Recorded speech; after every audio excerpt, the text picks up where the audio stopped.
So, welcome everyone, and thank you so much for coming tonight and taking the time to be with us. My name is Rajni Lerman, and I'm one of the co founders of Black Hills Sustainable Living. We're an informal organization, basically two of us, myself and Lucy Stanislaw of Lucy and the Green Wolf. And we started the organization to inspire, educate. Oh, here she comes. We started Black Hills Sustainability, Sustainable Living to inspire, educate, and provide resources to our community in the Southern Black Hills about living sustainably. And we have a couple, our main programs are the Ditch the Disposable campaign and Black Hills Friends of Pollinators. And we're getting ready to start a study at Fall River, and hopefully will eventually lead to a interpretive trail. So that's more about us. We're always looking for people to partner with and get involved with what we're up to.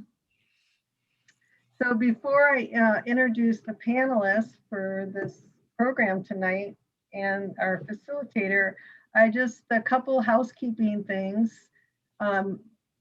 If you could just please mute yourselves when you're not speaking.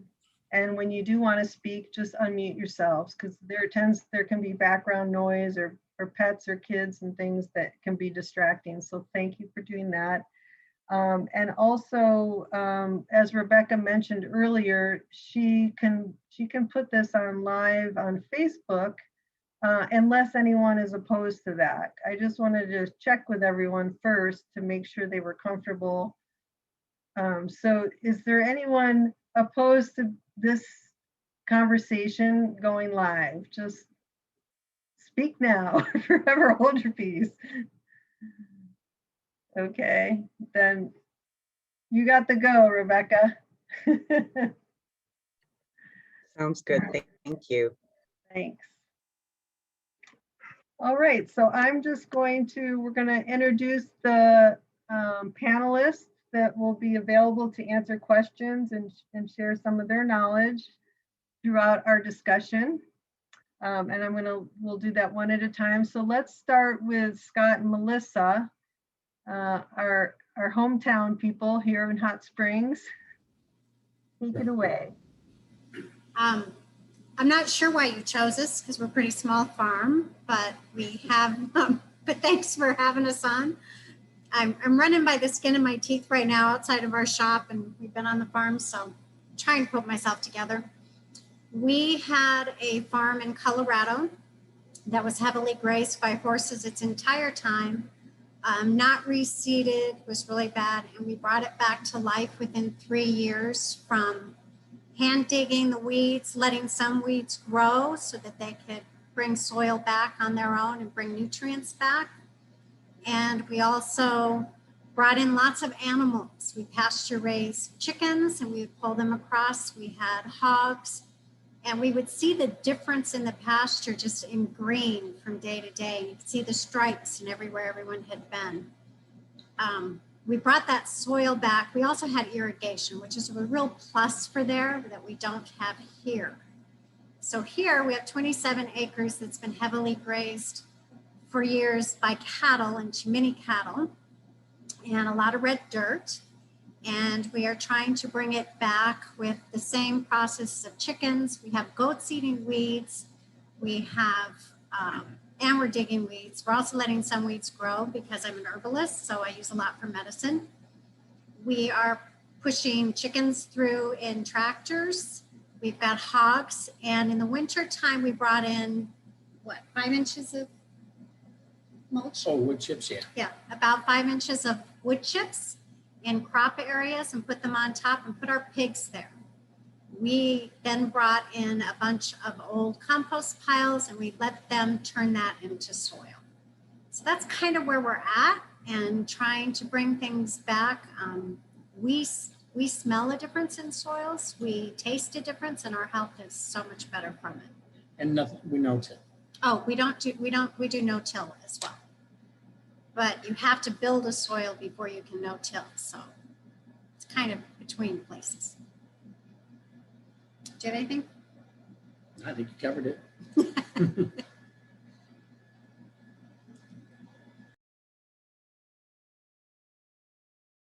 Unmute. Great, thank you. Next, we have Jeremy and Trish.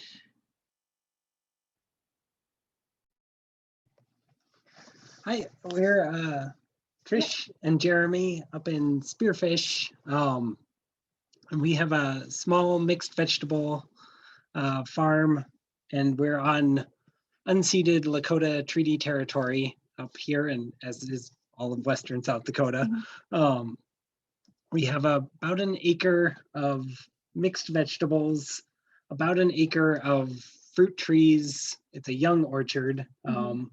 And then also mixed perennial plantings of like mostly medicinal herbs and tea and culinary herbs, but there's also some grapes and hops and strawberries and raspberries and pretty diverse. And then we also raise pastured meat birds and laying hens and depending on the season and bum lambs. And we are No lambs this season Yeah. with how dry it's shaping up to be. But we're learning about ducks this year. Which is a terrible alternative in a dry year is to have ducks, but we're beginning our 10th season on the farm, and we're also no-till. We are we like thinking about and tinkering with human scale agriculture and bicycles as efficient farm tools. And we came to farming from backgrounds in land health and restoration. Jeremy studied aquatic invertebrates in college, and my degree is in geology. And we both kind of came to farming with an interest in soil and soil carbon. yeah, and that was the kind of topics of this film are one of the big drivers as to why we started farming in the first place. Yeah. So that's Thanks for inviting us.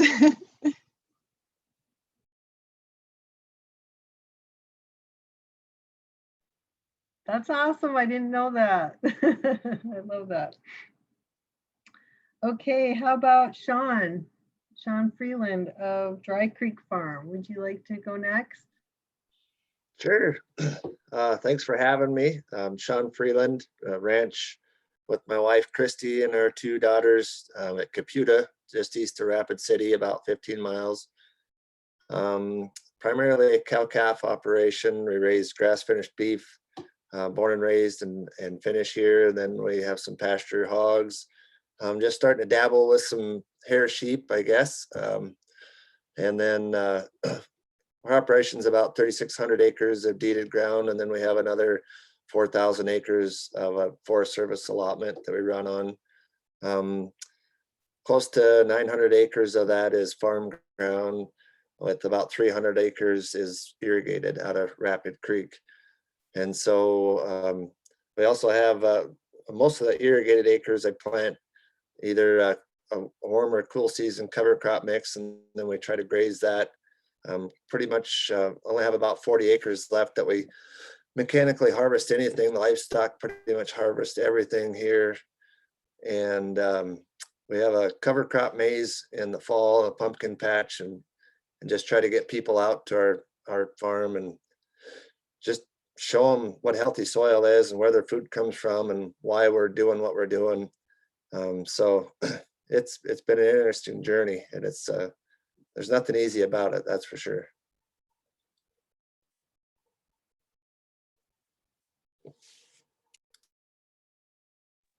Great, thank you. Nick Hernandez, Makoche Agricultural Development in Porcupine.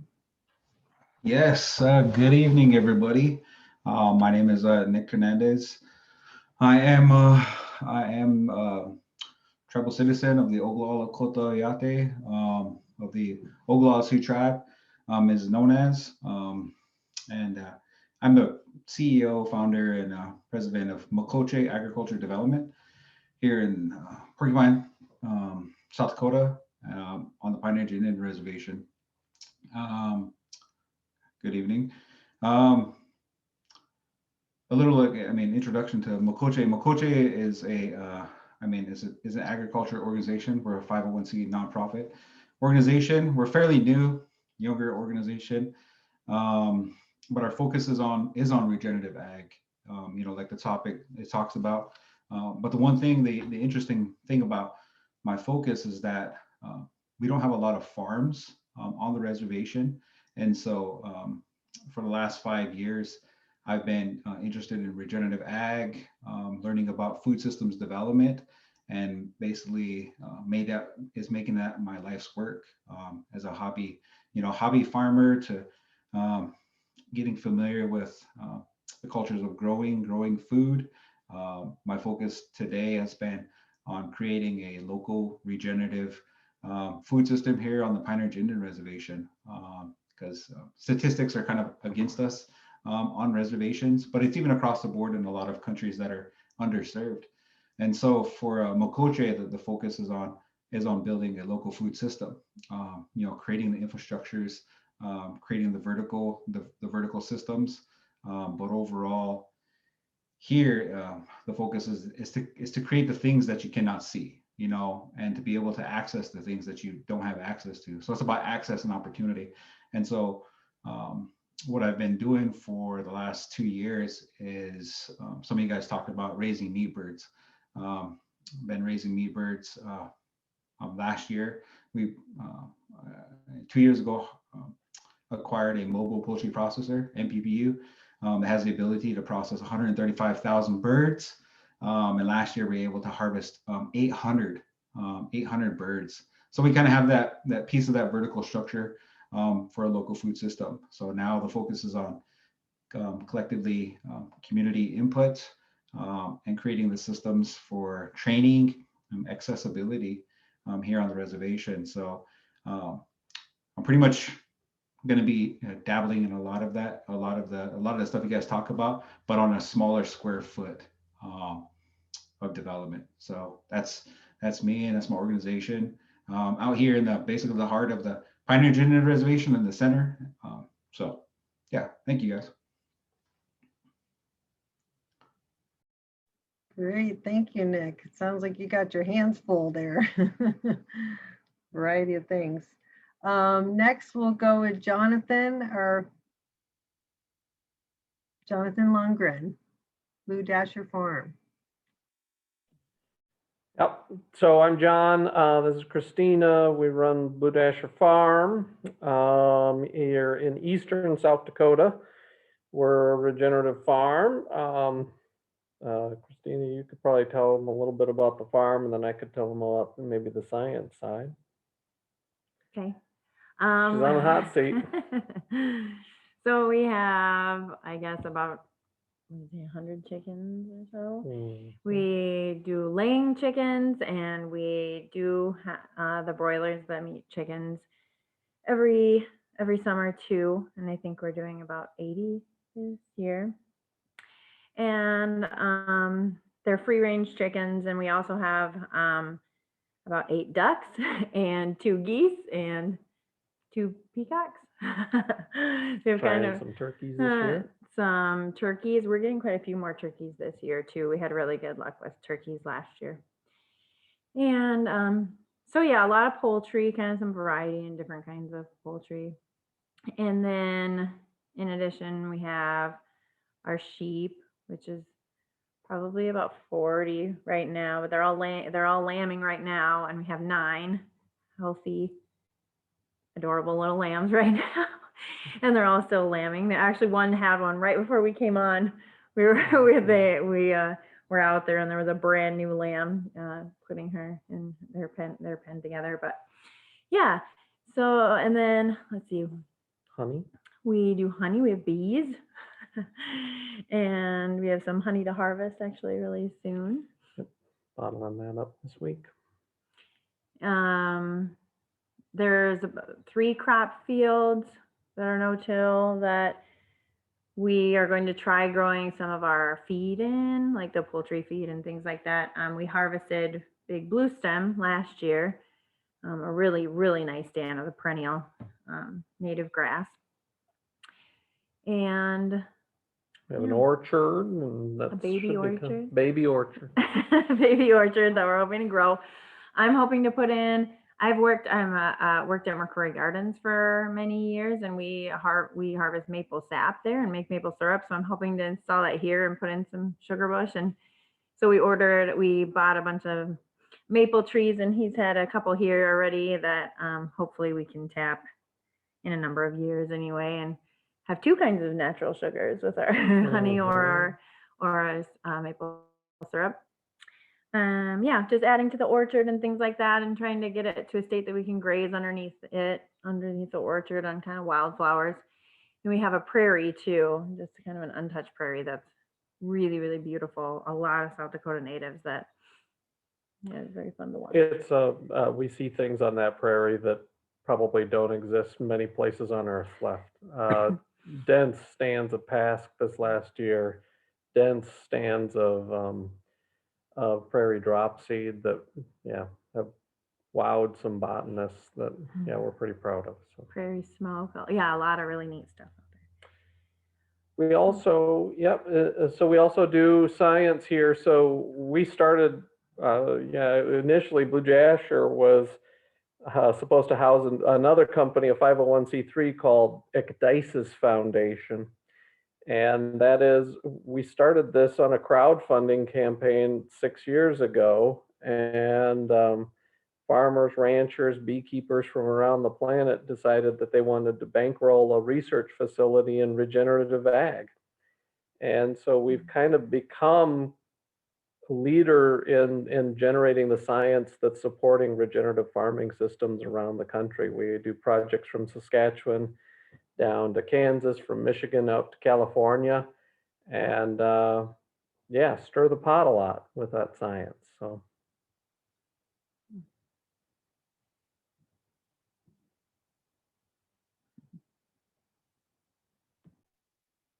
Excellent. Thank you so much for that introduction. So I'm going to hand this over to Rebecca Turk. She is a senior organizer and lobbyist with Dakota Rural Action, and she also helps us in the Black Hills chapter stay on task. So Rebecca's going to facilitate the rest of the discussion. So again, thanks everyone for coming, and let's have a good conversation. Thank you. Thanks. Yeah, thanks, Rajni. And thank you all for being here. I'm glad to say that I've met many of you, but I've not met all of you. So welcome, and I hope to one day soon meet you all in person. Like Rajni said, my name is Rebecca Turk. I am an organizer, and I sometimes wear the hat of lobbyist for Dakota Rural Action. I am also a longtime farmer over 4 states on organic and sustainable farms, both my own and others over 4 states. And so I will never not consider myself a farmer, but now I live here in a canyon, and I'm doing my darndest. So, like I said, I work for Dakota Rural Action. Most of you are familiar with it. We are a close to 35-year-old organization based in South Dakota, membership-based, grassroots, and working in the areas of food, ag, energy, and environment. So it's really exciting for me to get to talk about food and agriculture a little bit more. When I was on the eastern side of the state, I did that more than I do now. And so I was really thrilled when Rajni asked me to facilitate this discussion. And so I think maybe how we'll handle this, we're not that big of a group. We've got about 15 folks here, not including doubles on Zoom links. And so I'm gonna, I've got a list of questions here, which are primarily from, sort of the discussion guide from the film. We've done a little curating, Rajni and I, and but I also really want to encourage folks to, riff off each other. In terms of your responses, jump in. And of course, other folks, we are in a meeting format, which means other folks can freely unmute themselves and ask their own questions. But I will start it off with a fairly general question. And that is that the film that we've come together to, to kind of base this discussion on, but hopefully go further. This film, Kiss the Ground, discusses regenerative agriculture as a solution to our climate issues. And so for novices, what are the differences, evolution, or similarities between the terms organic, permaculture, sustainability, and regenerative agriculture? And again, I just, invite folks to hop in and take a stab.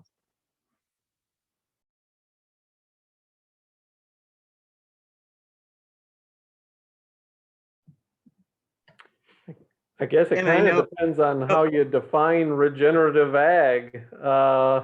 It's actually becoming a real problem right now, is that even agro industry, big chemical companies are jumping in and saying they're regenerative. And I had one group out in California, he's like, because we attempted to try to define regenerative ag based on outputs.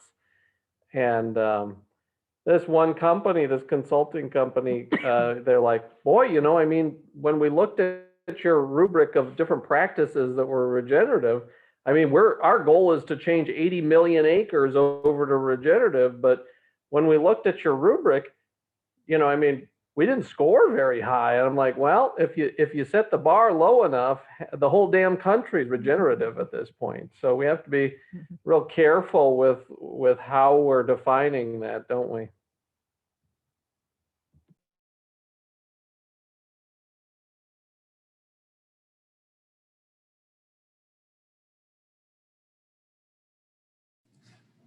I think kind of building on what John said, we've only been farming for 8 years now.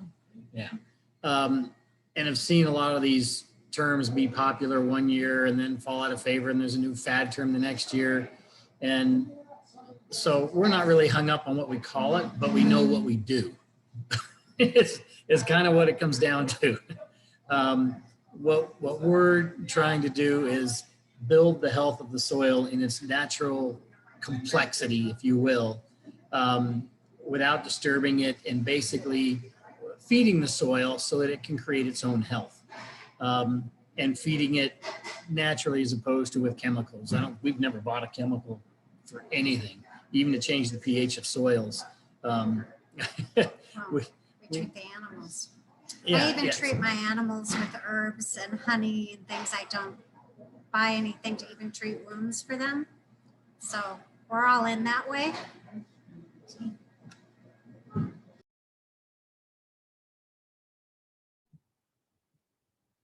It seems like soil health and life are two central outcomes, aren't they?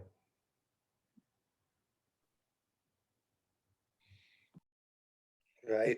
I would just say that I think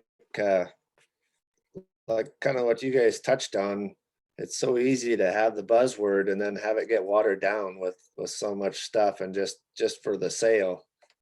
So yeah, it's so I think you hit it on the head, Jonathan, is you gotta have life, and it comes from the soil up, and there's nothing that we can do in a bottle or a jug or any type of metal or anything that's going to make that any better than it can do for itself if you just get out of the way. So yeah, I think that's a good point that you made, that what do you call regenerative? So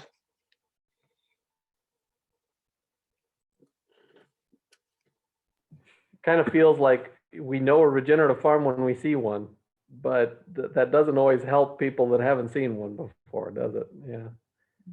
So it's hard. We ended up having to define them for scientific purposes. We had to compare regenerative to conventional, right?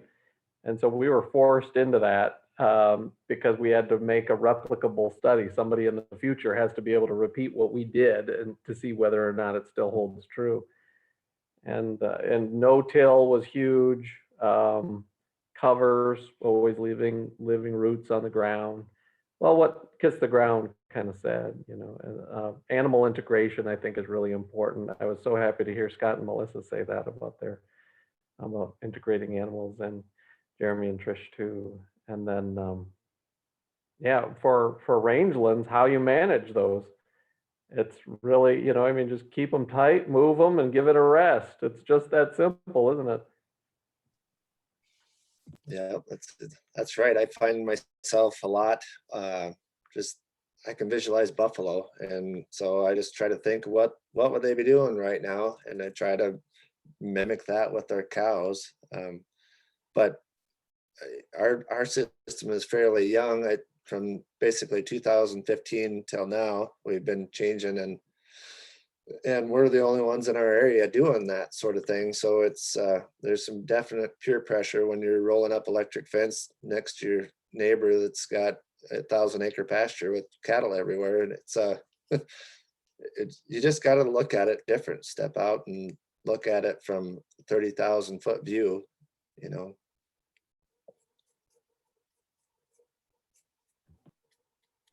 How has it changed since you guys have started to farm the way that you farm? Oh, it definitely, for us, we have more grass on the rangeland.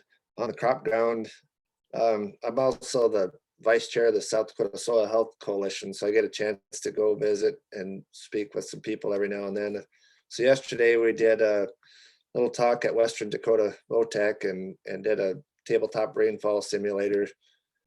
So I ran over and stole some property from my neighbor and got some of his tilled soil and then some of ours under our cover crop. And it's amazing. Every single drop of water infiltrated on mine. Not any of it ran off, none of it. And every single drop ran off of theirs. It was the best example for kids to see. So we're definitely holding more water. Even on our irrigated ground, we don't have to irrigate so much. I mean, we're holding water. So what's the point of turning the pump on? I would say it was a slow start. It was a battle at first for us, but I think it seems to just kind of snowball as the system gets built. It's starting to snowball and things are happening faster. So it's definitely, it's exciting and interesting for sure. So I'm curious to know, you know, because we talked a little bit about like the differences and similarities and the buzzwords and, you know, what something actually means. And so I'm really interested in hearing from all of you, and maybe it's not like, okay, what's your full definition of regenerative ag, but what are some of the practices and ways of thinking that you have about your operations that you think of or see as pieces of that regenerative practice?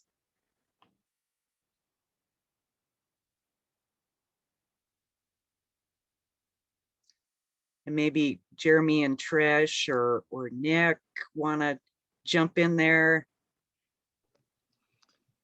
We can go. The one that Trish mentioned as you were reading the question there was. And this wasn't. I think the film didn't. It was so good about the kind of the science on the soil, but. This is a practice that we felt like in watching the film that was missing from the conversation was the kind of regenerating the community dynamics around agriculture and the piece of like that farms aren't these isolated entities, but are directly connected to the customers and to the neighbors and kind of all the other. The ecosystem, the human ecosystem as well as the biological ecosystem. Yeah, and so we feel like one of the practices that the farm does pretty well, even though we don't have a cover crop maize in the fall, which sounds really lovely, is that community piece of bringing people to food production and kind of engaging there. but then some of the other practices talked about in the film with the kind of nurturing soil biology and life as kind of the basis for all the practices. So.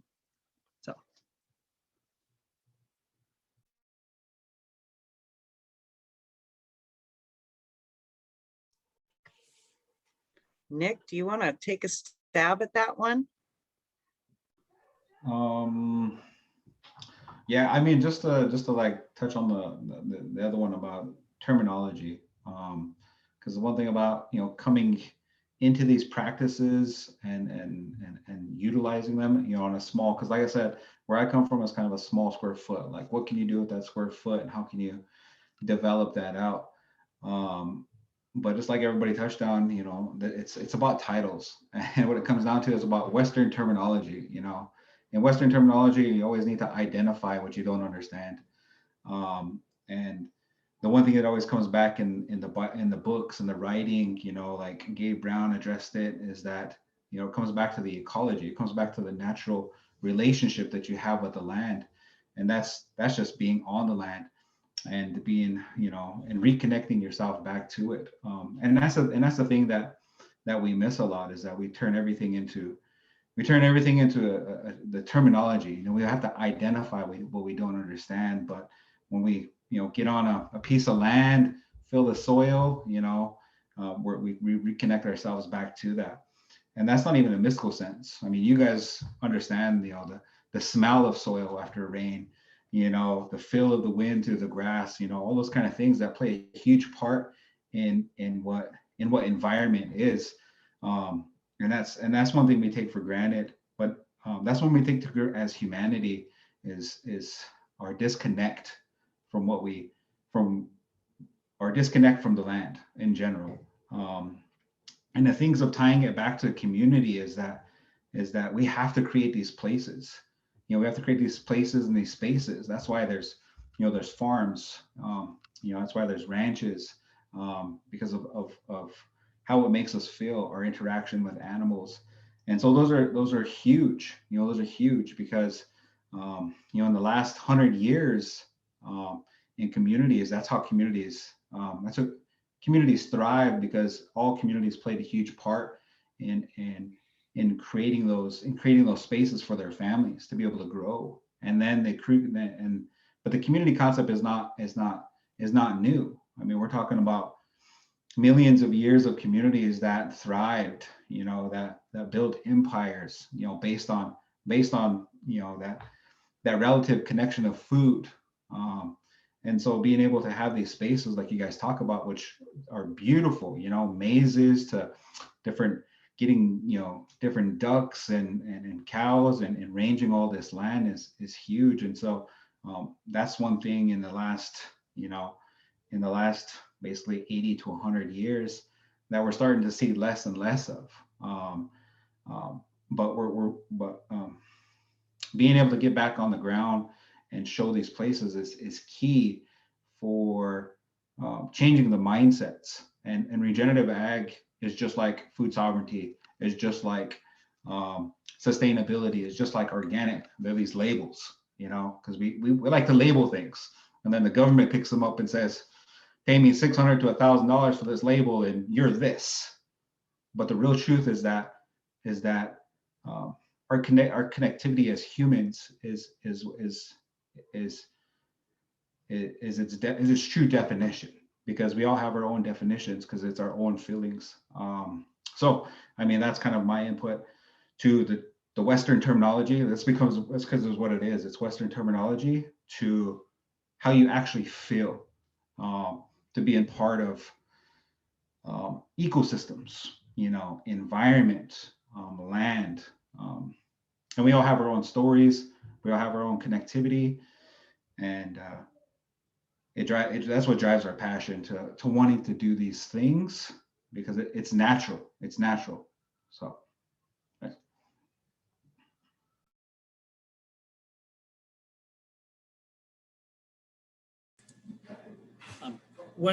Coming back to your question about what are we doing that's, I think Rebecca, you were saying, what are we doing that's in regenerative agriculture that's working, or that we've had success with. Did I catch that right for a question you Well, had? I mean, I think, yeah, and I mean, you can, that is absolutely a question that I'm interested in hearing, and also just sort of like, yeah, what are you doing? What kinds of practices, like when you think of your own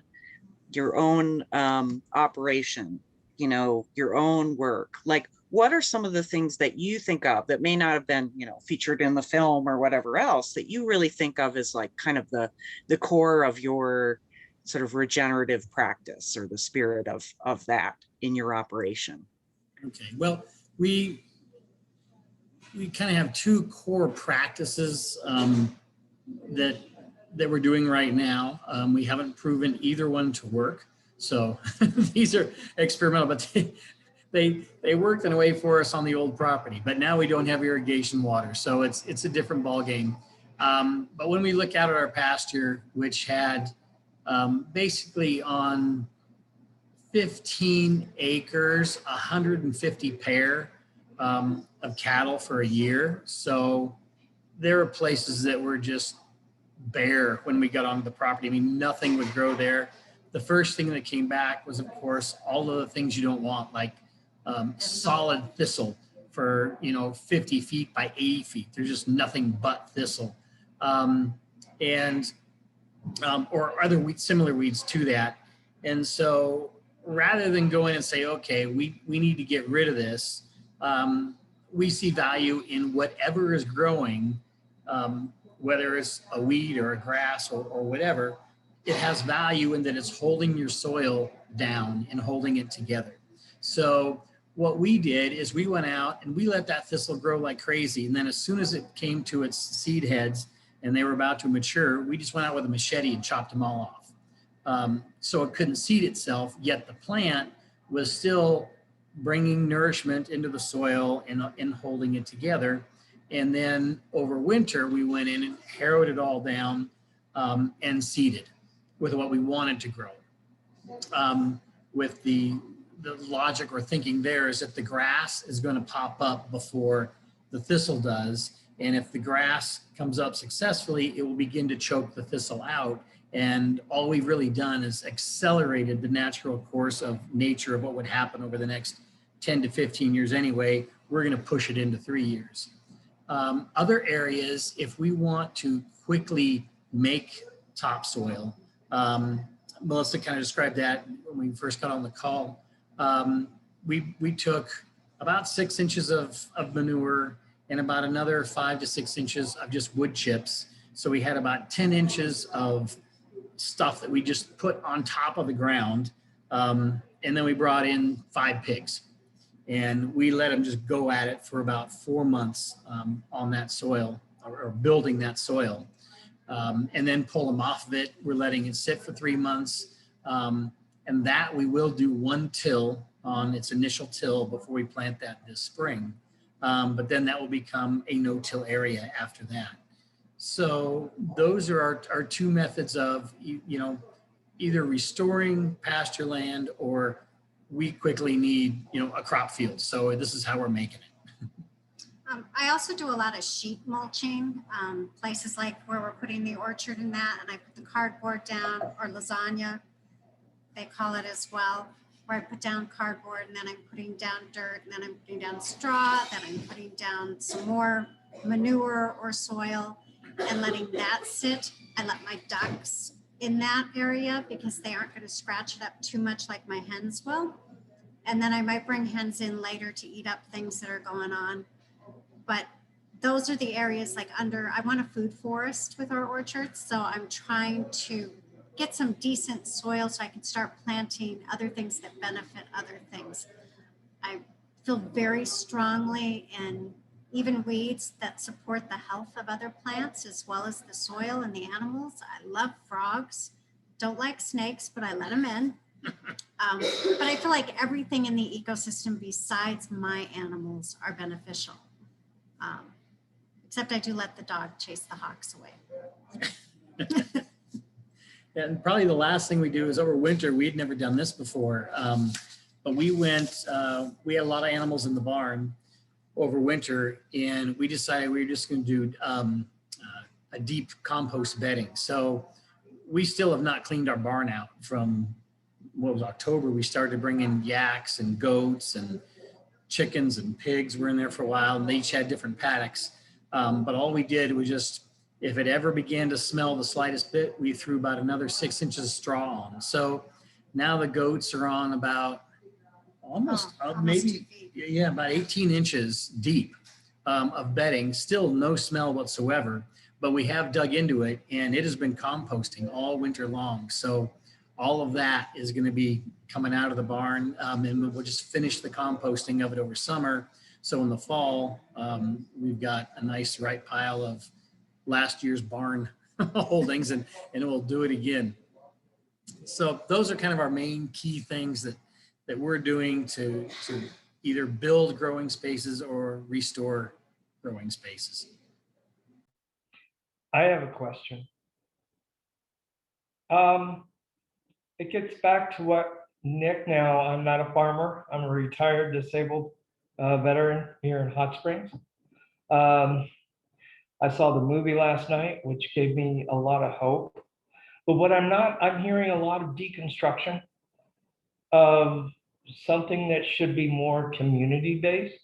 And so my question to each of the farmers is, what are you doing to reach out to your local communities to get buy-in as a culture to buy into regenerative? Are you reaching out to 4-H clubs? Are you reaching out to the kids in the high schools, getting them out to the farms and allowing them to help you and see?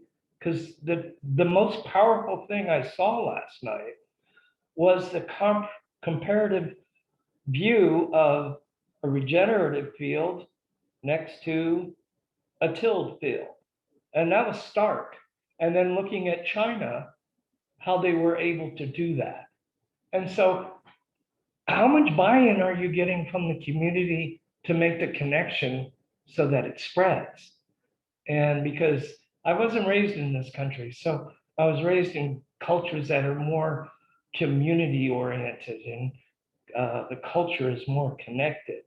And I'm hearing, oh, farmers are over here and they do their farming and we're over here and we're just consumers. Is there some way to get both together so that there's a buy-in and support, both psychologically and culturally? But that's my question.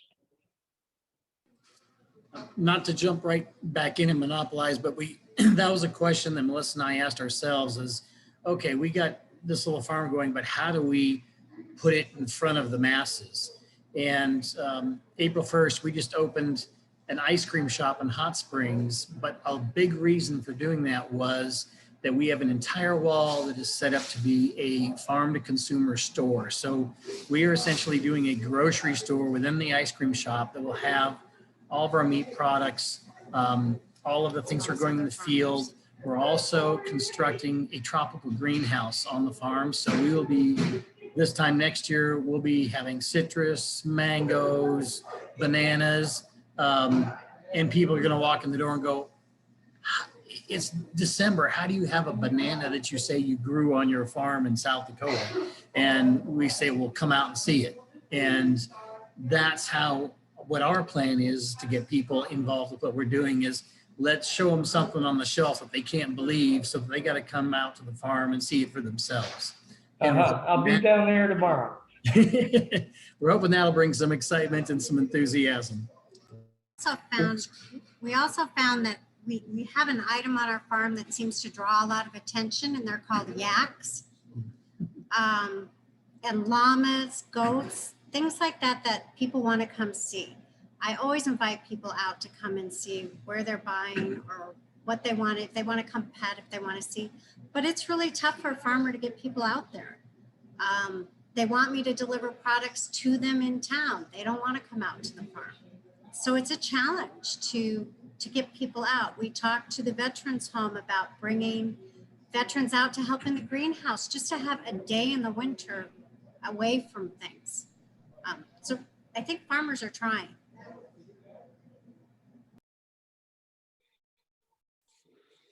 Yeah, I guess I would just say um, COVID kind of messed us up a little bit last year, but for the maize, I'm full of ideas and we haven't got a lot of it done yet, but we do no-till potatoes. So one of our thoughts was, and we were kind of hoping to start this last year, where the kids would come out and help us plant those potatoes, which is nothing. You just throw them on the ground however you want and then cover them up with hay. And then we'd keep them covered up, all year. And then next fall, when the maize is going, why those kids could come out and all you really have to do is peel the hay back and you've got potatoes. And so then we'd have a little burlap bag that they could fill up, 5-10 pounds of potatoes and take home to their parents with our logo on there and a little information about soil health. And so that's one of the things that we looked at. One thing that I noticed when we changed our practices is we didn't as much ground. I mean, there's so much available. We had, before we changed, we had 60 acres of bare ground that was, for hay storage and feed storage and,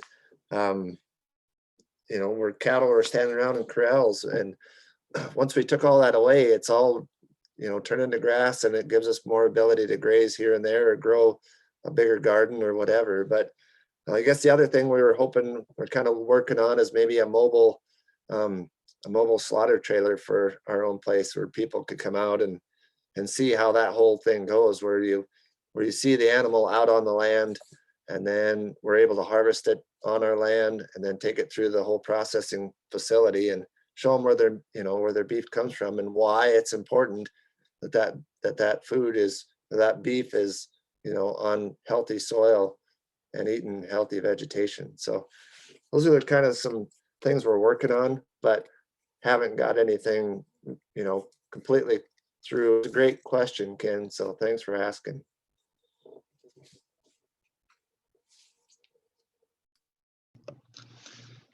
And I guess Trish and I, the two events or two kind of community engagement pieces that are popping into my head are two. So our farm is pretty much right in Spearfish. We have an incredible proximity advantage being very, very close to town. Yeah. But we have two events during the year where we've done pollinator nesting box builds, where we'll put out the whole range of drill bit sizes and have some blocks of wood and just a bunch of rechargeable drills and have people drill out nesting boxes for native bees and can talk about bees and pollinators, which is usually happens in kind of late April, early May. We don't have it scheduled for this year. And then in late July is International Moth Week. And so we have a moth party where we put sheet on the laundry line and shine a light and just hang out, and people gather all around, and we get a bunch of bug ID books out and just see who comes. And it's usually like this big group of like older retired women that show up to like check out moths. And it is, and like, it's summertime, so there's not a school night conflict or anything, and it's super geeky and super fun and low key. It doesn't require us to do any it's in the middle of the night, so there's no food. It's just so fun. And those two events I think are like focused on the biology and the life that is on a farm, and that healthy like farms foster. And so those ones I feel like aren't necessarily like anything to do with the farming practices, but they are like a side effect of healthy farming practices. So yeah.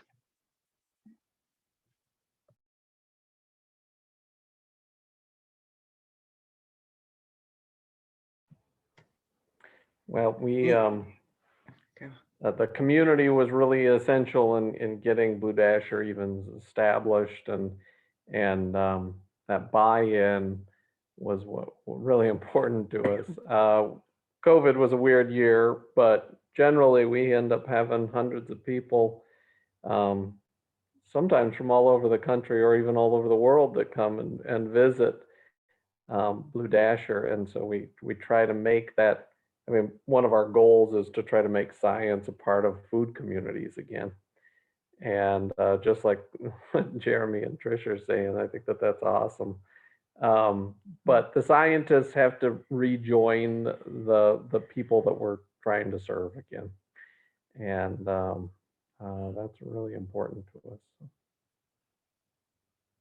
I love the moth watch idea, by the way. Like I said, I worked at a botanic garden for many years as an education coordinator.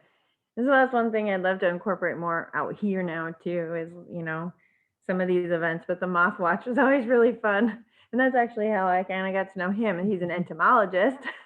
So it would help do programming with bugs, like our insect festival and stuff like that.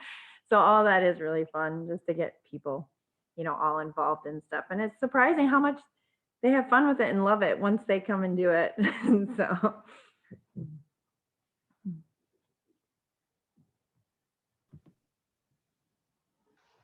I guess for me, like some of the practices,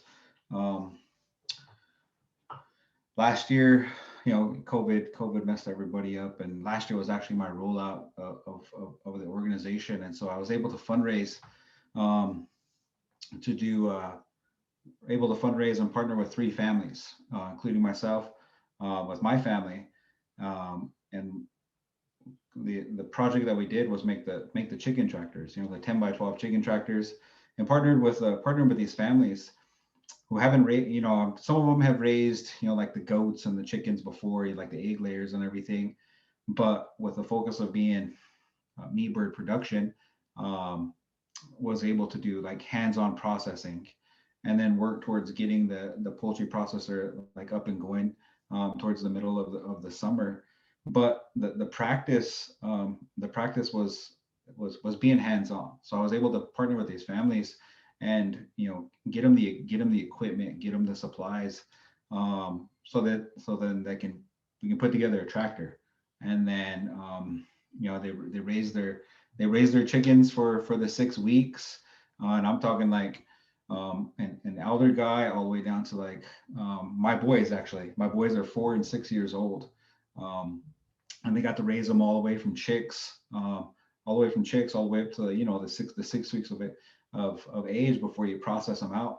And that was the huge impact, because it was getting the community members, especially my family, connected to these animals, that we consider food after processed, and that was kind of the learning. That was the learning opportunity with the communities, with the families. And so they were able to take a system, a small square foot system, and do it for 6 weeks and raise, over 150 pounds of food. But as you go through that process, you see the practices, the practices of moving a tractor,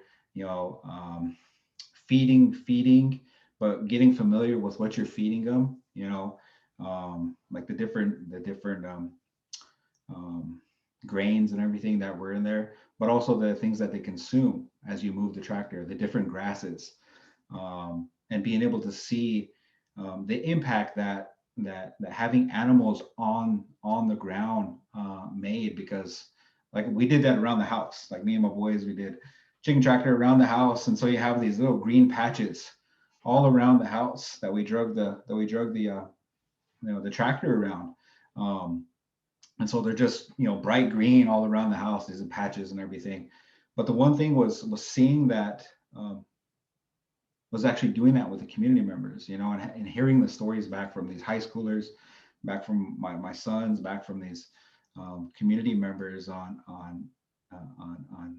how it made them feel, how it reconnected them back to their food. Because the one thing that we don't see in general public is we don't see where that food comes from, and we see all these videos and all these documentaries and all, seeing the negative side of food, and some talking about the positive side, but we never actually see it like within our own communities. And so that's the focus I want to do, is to be able to provide a farm that's accessible, but also that you can actually take part in too. So being able to make these community incubator spots for youth and families, but it was huge. That was the first time we raised 75 birds around the house. And the big factor was having a processor, actually having a processor to being able to take, being able to go through the culling and then, process them down and then put them in a freezer and then bag them,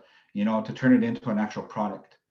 And then have a label on it that shows this is a locally sourced, locally raised, locally cared for food that can go into our communities. And so the practices, I guess, is that what it is? It's getting into the practice of doing this stuff. And so that's what we did. And so I had the opportunity to, like I said, to partner with other community members and families, but also, do it with my boys and raise chickens and consume them still today. Still consuming the chickens, because 75 birds is a lot of chicken. And so we still have freezer full of chickens, but it's huge because every time they consume that chicken, which is something totally different, commercial chicken to locally raised chicken, the taste of it, it's like a prime steak that you've never consumed before. And chicken is it's its own meat and stuff. But the practice is actually doing that and being able to create that access and an opportunity for community members. Well, thank you very much for all your responses. That was pretty awesome. When I came back to this country, I couldn't eat the meat in this country for 6 months. And my ex-wife is from South Africa, and she came back when I married her and she came here.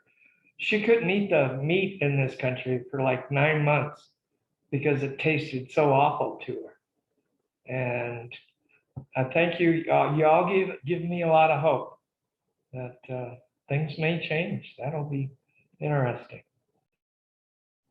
Thank you. I'd like to riff a little bit on Ken's question, which was fantastic, and also some of the responses and Nick's in particular, because forgive me a little bit because some of the wording of this question comes out of the guide and I'm not super happy with it, but it touches on something that I think is important. And so I'll give you the wording of the question like it comes out, which is talking about certain kinds of quote unquote specialty foods, vegan food, local food. Those kinds of foods are sometimes criticized for leaving out culturally appropriate foods or for being more expensive, pricier, unaffordable, inaccessible for low-income communities. And so the question is really about how we make the regenerative diet more inclusive for everyone.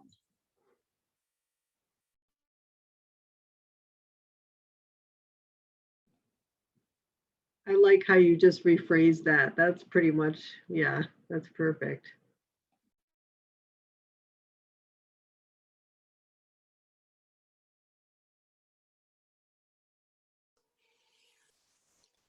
Yes, I think Nick kind of hit on the head there. He showed he could do it in his yard and still eating on them, still has them in the freezer. Like I said before, it doesn't take nearly as much land to do and to raise our food as we once thought. I think you just got to start. And if you can do what Nick's doing, and he's already, you talk about regeneration, these kids know how to do it now, and they're going to talk about it, and they're probably going to build on it with something else. And so I don't think it's as far out of reach as maybe the question is presuming. I think it's definitely reachable for everybody. You just gotta start somewhere. I think to Sean's point, it doesn't take much land, but it takes some land. And so like making sure that we are facilitating either federal programs or programs within our state or communities that provide access to land for aspiring farmers or for people that want to raise food for their community. I think there's a lot of kind of buying up of agricultural land without the intention of putting it into agriculture. And so I think there's just many people that want to grow food or would love the opportunity and just can't find that access. So I don't know, mini farms in every community would help lower that price. And then, I don't know. And then I think there's like the whole myth of like why food is cheap in the first place, and government subsidies and food policy and all that, which is, I think, not where this question is headed. So. Oh, you can go there. Oh. If anybody wants to go there, you can go there. I get very unknowledgeable quickly in that field. So. I would like to go there a little bit from the point of view of a consumer and also somebody who grew up in another country where we are blessed with weather that allows us to, harvest year round. But the affordability of healthy food and the affordability of products that come from farms that are doing regenerative things, I think it gets confused a lot because of American values. The way I see them as an outsider is abundance is an important value here. Abundance of choices and abundance of items in people's homes. So I see families that have full refrigerators, but there's very low nutrition in what you find there. So if we started focusing on what really is important for true nourishment, we would understand that probably our refrigerators would look not as full, but we would not be hungry. A lot of the hunger that children and people feel comes from that addiction to the carbohydrates and the sugar cycles of spiking and dropping, But if you see farming families that have those very nutritious, heavy breakfasts before they go to work all day, and then another larger meal later in the day, they might not experience all those bouts of cravings that children that are fed with the box cereals and stuff. So I think it is connected a lot with what Nick said, just showing the children where the food is coming, involving them in the practices, but also reviewing the values that come within the Western culture here of why are we so worried about having so much, and what are the subsidized programs pushing people to get with those vouchers? The difficulty of using those vouchers in farmers markets in some regions, for example. Why is it so more complicated to allow people to use their vouchers there? So that's the way I see it as an outsider. I do miss a lot from my culture, the abundance of markets where you can go and buy fresh fruit and vegetables year round. The mobile trucks that bring the produce right outside of your door if you're a senior or a disabled person. And then the mobile truck is right there announcing on a loudspeaker, here we are, come out the door and get your fresh fruits and vegetables. That's how I view it. I don't think it's unaffordable. It's just people might be wanting to spend on a lot of things that are not truly necessary.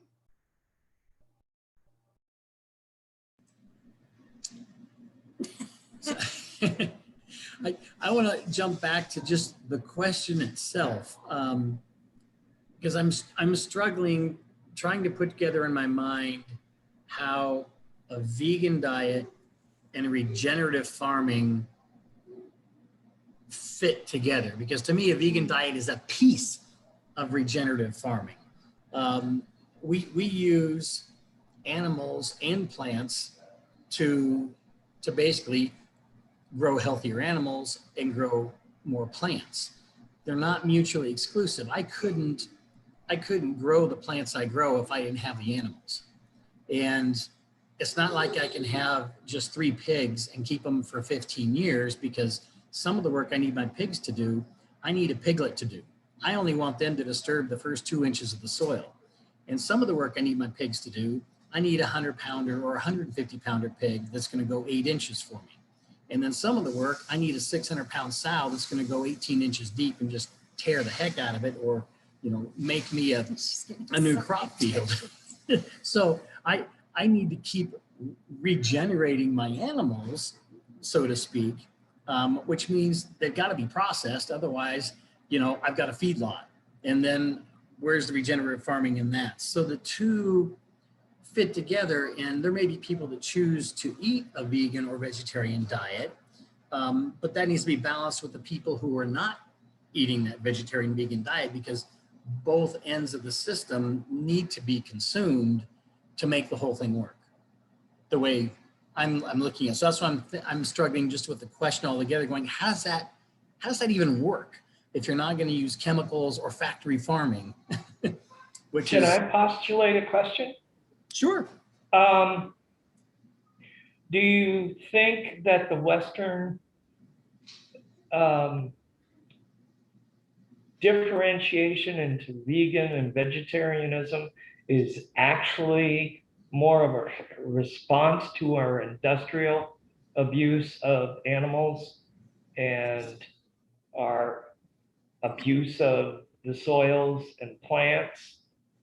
I mean, I think very much. Americans have traditionally said, when I want to sit down to a meal, I want to have a big hunk of meat. In Asia, you have, and in Europe, you have a small bit of meat that's part of a larger meal of vegetables and fruits and etc. And so it's a matter of changing the culture as you expand and say, this is how we use animals with respect as being part of the ecosystem. So I'm wondering, is that something that the regenerative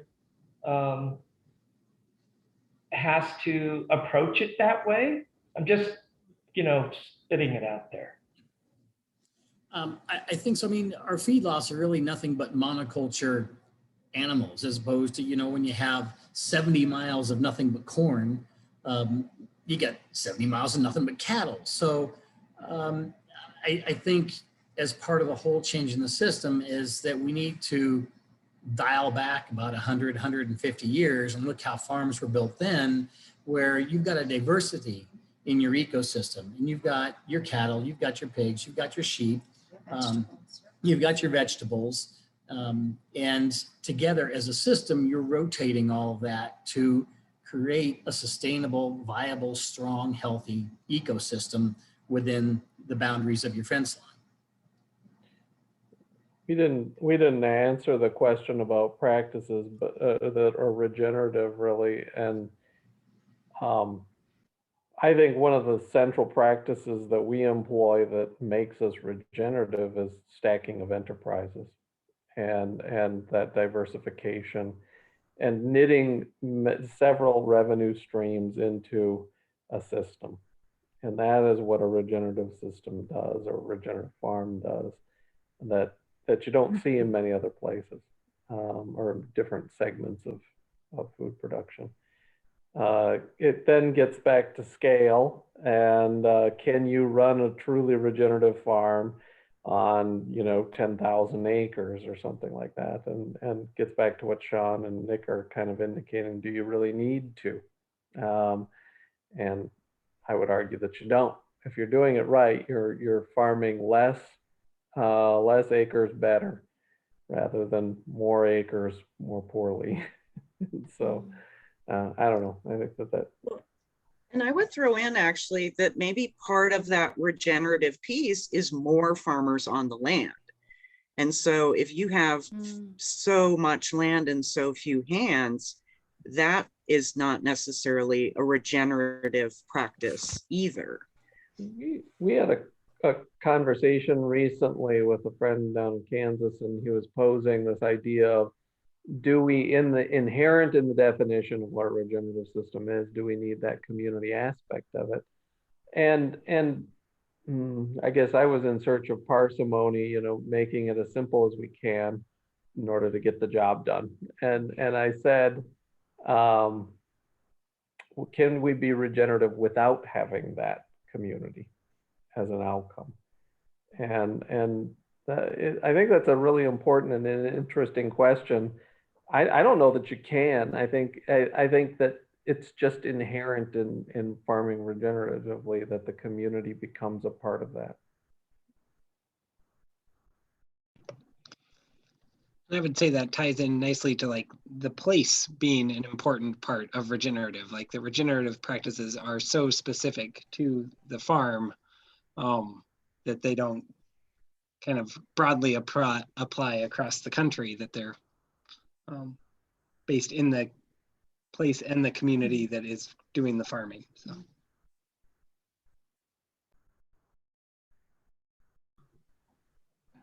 And then I guess for me, because I mean, it talks about, we're talking about, vegan and local foods and culturally appropriate foods. I mean, being in a community that, that's relatively, designated a food desert. But the thing about that is that where I live at is an oasis. You can turn around, you see, I mean, there's 70 turkeys that range across my field every morning. Actually, my yard every morning, fertilizing hundreds of them going across. I can look at my field behind me and a massive herd of deer. But the one thing about it is the difference between what's in an oasis outside your window to what's on the shelves of your market, and what is deemed food, and what is deemed accessible. And whenever I see that, there's a huge discrepancy of what local is, because I'm looking at meat more than likely came from Brazil, and I'm seeing cattle that are ranged right outside on this reservation, which is 2.7 million acres, roughly 75,000 head of cattle get shipped off of here. None of that meat is local because of the accessibility to facilities, to systems. And that probably goes across the board, through any community, that you have to ship your animals away or your crops away in order to become a safe food for consumption. And it is that, it becomes a label. It becomes a label inside this entire system. But for culturally appropriate, I mean, if we're looking at, place-based diets, like 60 plus million animals over 150 years, 200 years ago, ranged from Canada all the way down to Mexico, to what is called Mexico.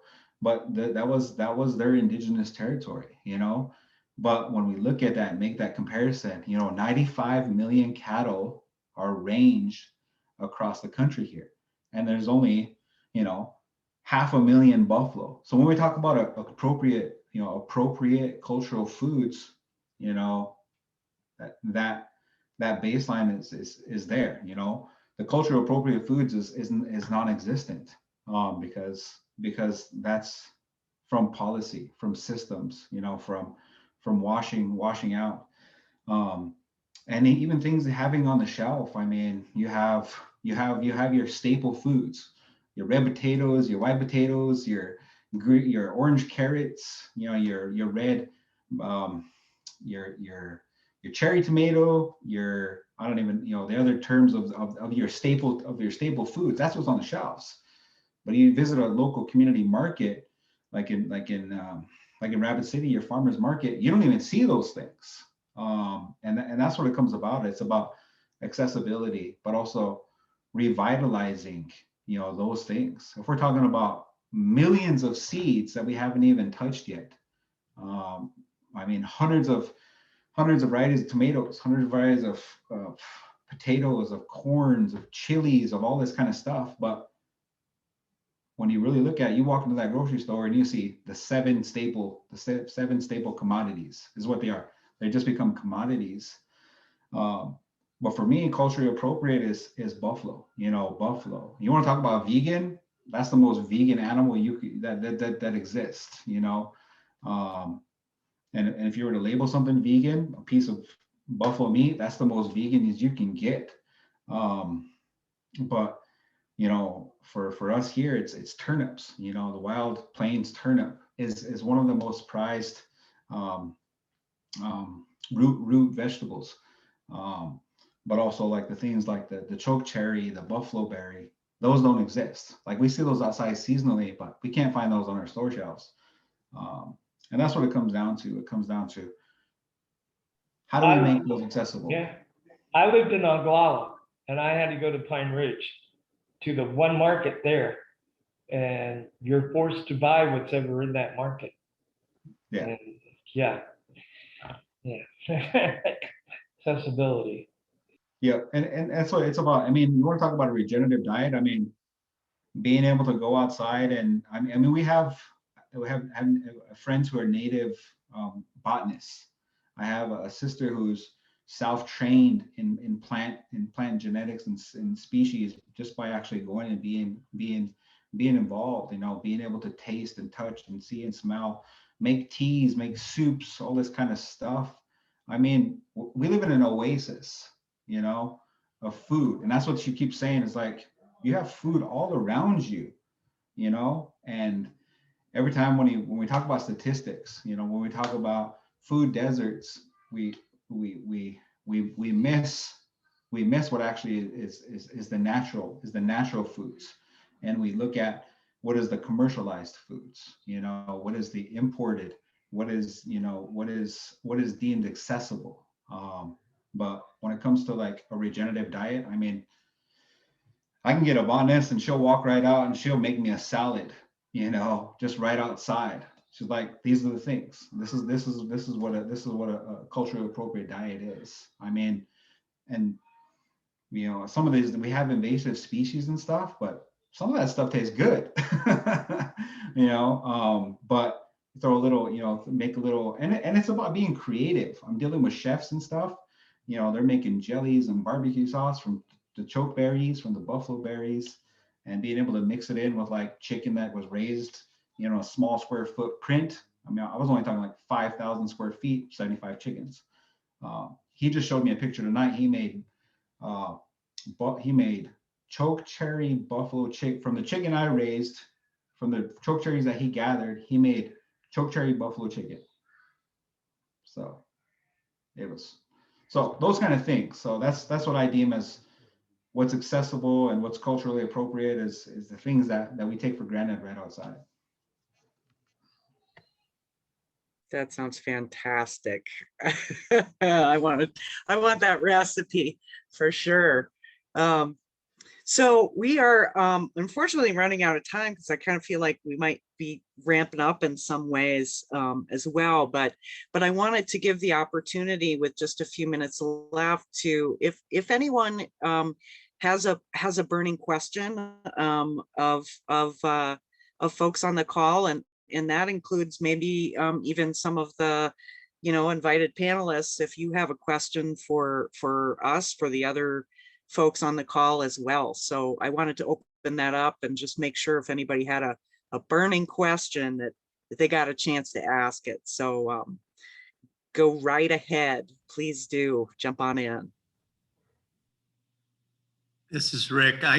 One of the most impressive things in that movie was when Mr. Brown stood there next to his own farm and they panned the neighbor's farm, which was just a wasteland. And, Sean, you even mentioned this, how hard it is. You feel like all of your neighbors don't understand. And I guess I'm really curious. I mean, it's so obvious. Why is it so hard to convince your fellow farmers and whatever that this is the better way to go? I mean, I just don't, maybe it's all the money and, the Monsantos and whatever else selling all the chemicals and special seeds and everything else. But it just seems like what can you do?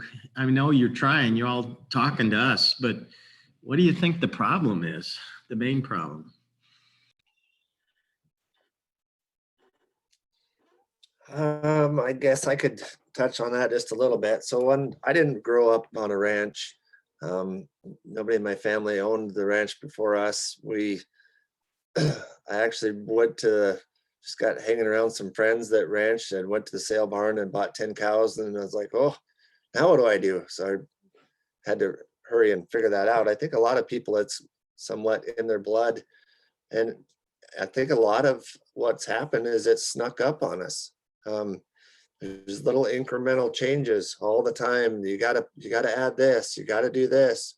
You're gonna get this, this many more pounds, or you're gonna get this many more bushels. And you do that for 2 or 3 generations and they don't know any better. I think when I was younger, you could drive across the state and see something besides corn and beans. And now it's corn and beans. There's a lot of guys my age that don't know how to farm anything else. And so to step out of your comfort zone and try something different, it takes a leap of faith. It did for me as well. I did a lot of studying before I planted my first cover crop to see if I was able to raise enough feed to feed my cows without going out there and mechanically, making hay. So it's not an easy thing to get out of your comfort zone and try something new. And especially when you've got every neighbor, around you that thinks you're wacko.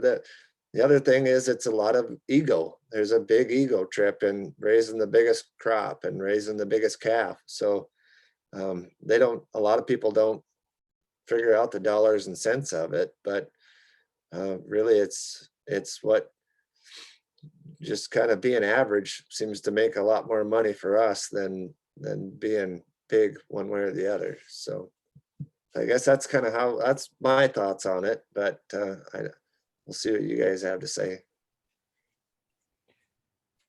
I think the problem is connection, as what Nick said earlier. We were driving, I was driving with one of the guys in the lab, and we were driving by this field, and he's pulled the car over and he's like, look at that. That field was tilled, it was sprayed, it was planted, it was sprayed, it was sprayed again, it was harvested, it was tilled, sprayed, and human feet have never touched that land. All of that management and human feet have not touched it. That lack of connection. If I had a magic wand to change our food system, I would make everybody walk barefoot in a prairie or on land until they feel that connection again. And when they do, I think our food system is going to change.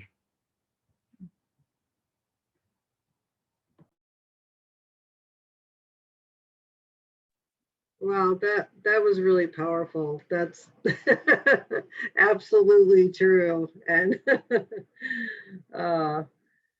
it feels good to have this conversation and share these passions that we have. And I think that we just need to, just keep doing what we're doing and share the joy and how good we feel in our bodies when we get to eat this way. I know I do. I'm actually doing a cleanse right now, and all I'm eating is fruits and vegetables. And I nothing against meat. I feel very blessed to be here in South Dakota with so much access to local ranches where I know where the meat comes from when I do eat meat. But so anyways, thank you all so much for taking your time again to be here tonight. And thank you. Let's stay connected, stay in touch. I know Dakota Rural Action has got some local food group going. They're getting started. So, and there's lots of ways that we can stay connected and share information. So let's do that. Thank you, Rajni. Thank you. Thank you. Thanks, Thanks very everyone. much. Thank you, everyone. Doksha. Doksha. Okay. Thank you.